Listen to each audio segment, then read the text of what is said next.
안녕하세요. 임플란트 타이거입니다.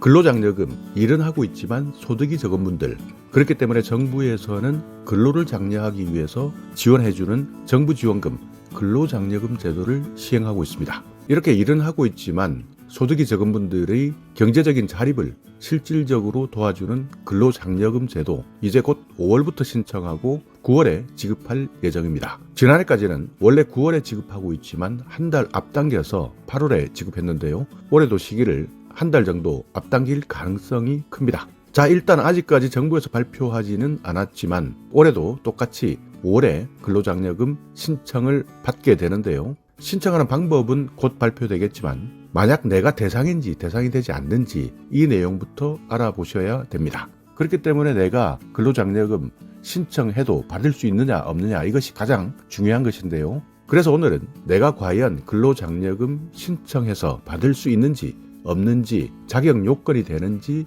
알아보도록 하겠습니다. 자격 요건은 가구원 기준, 소득 기준, 재산 기준, 이렇게 크게는 세 가지로 나누어지는데요. 내가 어디에 해당되는지, 그러니까 신청할 때 내가 단독 가구냐, 헛벌이 가구냐, 맞벌이 가구냐, 이 가구원 기준에 해당되는지 먼저 확인하셔야 됩니다. 단독 가구는 배우자도 없고요, 부양 자녀도 없어야 됩니다. 그리고 70세 이상의 직계 존속이 없는 가구를 단독 가구다, 이렇게 이야기하는데요. 그러니까 그야말로 나 혼자 사는 사람, 단독 가구, 이렇게 구분하고요. 헛벌이 가구는 배우자나 부양자녀 또는 70세 이상의 직계 존속이 있는 가구인데요. 다만 배우자의 총 급여액이 300만 원 미만이어야 됩니다. 맞벌이 가구는요, 신청인 본인 그리고 배우자의 각각의 총 급여액이 300만 원 이상인 가구를 맞벌이 가구로 구분합니다. 그렇기 때문에 내가 단독 가구냐, 헛벌이 가구냐, 맞벌이 가구냐, 여기에 먼저 가구 구성이 어떻게 되는지에 대해서 확인하셔야 됩니다.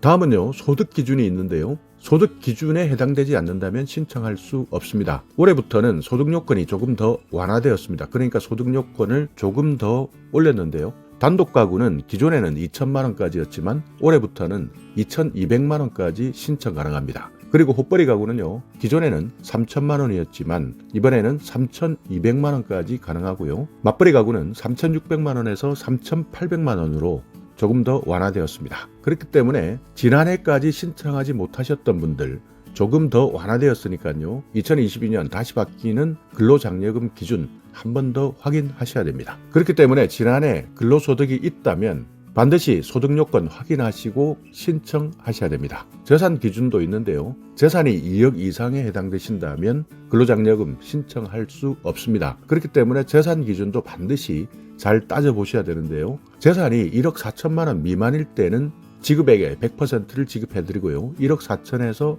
2억 사이에 계신다면 지급액의 절반밖에 지원하지 않습니다. 그리고 재산이 2억이 넘는다면 근로장려금 지급받을 수 없습니다. 재산에는요, 부동산, 토지, 자동차, 전세 보증금, 적금, 주식, 예금, 회원권, 분양권, 이런 것들을 모두 합산한 것을 재산으로 인정하는데요. 부채는 차감되지 않습니다. 근로장려금 수급액 얼마만큼 받을 수 있는지 궁금해 하시는 분들도 많으신데요. 단독 가구 같은 경우에는 최대 150만 원까지 받으실 수 있고요. 헛벌이 가구 같은 경우에는 최대 260만 원, 맞벌이 가구 같은 경우에는 최대 300만 원까지 지급받을 수 있습니다. 신청하실 때는 직접 세무서를 방문하셔서 신청하실 수도 있고 컴퓨터를 통해서 신청하실 수도 있습니다. 또 전화를 통해서도 신청하실 수 있는데요. 대부분 전화를 통해서 신청하니까 ARS 1544-9944 여기에서 가장 많은 분들이 신청하고 있으니까요. 이 내용에 대해서는 국세청에서 추가 안내 자료가 나오게 된다면 최대한 신속하게 안내해 드리겠습니다. 그리고 많은 분들이 반기 신청을 하신 분들이 있습니다. 그러니까 지난해 9월이나 올해 3월에 반기 근로장려금을 신청한 분들, 이번 5월에 정기 신청을 다시 한번 해야 되는지 묻는 분들도 많이 계시는데요. 반기 신청을 지난해나 올해 3월에 했다면 이미 근로장려금을 신청했기 때문에 이번 5월에는 신청하지 않으셔도 됩니다. 그렇기 때문에 반기 신청하셨던 분들은 이번 정기 신청에서는 대상이 아니기 때문에 신청하실 필요 없고요. 신청하지 않으셔도 9월에 근로장려금을 정산하고 환급받을 수 있습니다. 신청 안내문 받은 분도 계시고 혹시 못 받은 분들도 계실 텐데요. 만약 내가 신청 대상인지 아닌지 확인하시려면 근로장려금 상담센터 1566-3636에 전화하시면 바로 확인할 수 있습니다.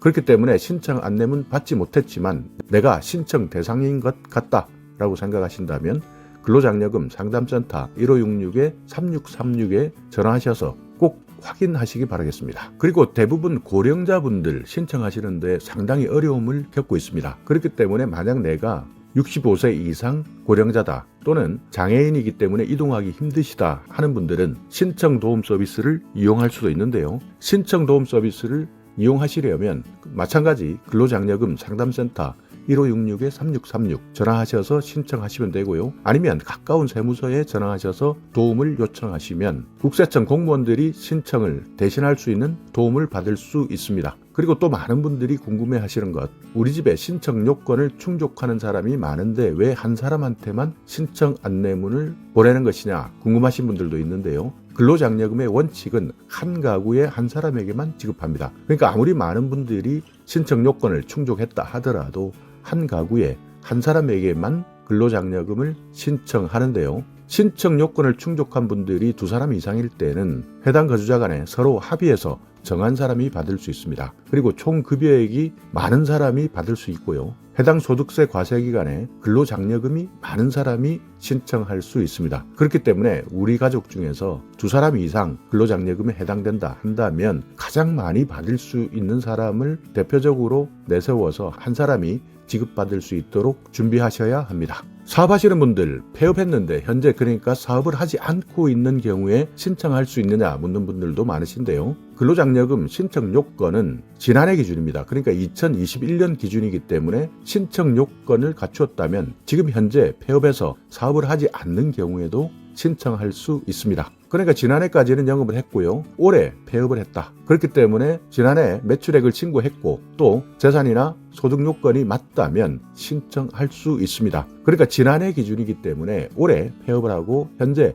사업을 하지 않아도 신청할 수 있다. 이렇게 생각하시고 꼭 지금 현재 폐업을 했지만 지난해 소득이 있었다면 그리고 여러 가지 소득이나 재산 요건이 맞다면 지금 사업을 하고 있지 않아도 신청하시기 바라겠습니다. 그리고 종합소득세를 내시는 분들, 확정신고를 하지 않은 분들은 신청할 수 없습니다. 그러니까 종합소득세 확정신고 의무가 있는 분들, 신청자 그리고 배우자, 확정신고를 기간 내에 하지 않으면 장려금을 지급받을 수 없습니다. 그렇기 때문에 내가 종합소득세의 확정신고 대상자라면 반드시 종합소득세 확정신고를 하셔야 근로장려금을 지급받을 수 있습니다. 자, 이렇게 2022년 근로장려금 5월부터 신청할 수 있다. 그렇지만 내가 소득이나 재산 기준 또는 가구원 구성원 기준 이런 것들을 모두 다 따져보고 신청하셔야 된다. 여기에 해당되지 않는다면 신청할 수 없기 때문에 반드시 확인해 보시고요. 만약 아직까지 근로장려금 안내문을 받지 못했지만 내가 신청 대상이다 라고 생각되신다면 1566-3636 근로장려금 상담센터에 반드시 한 번 더 확인해 보시고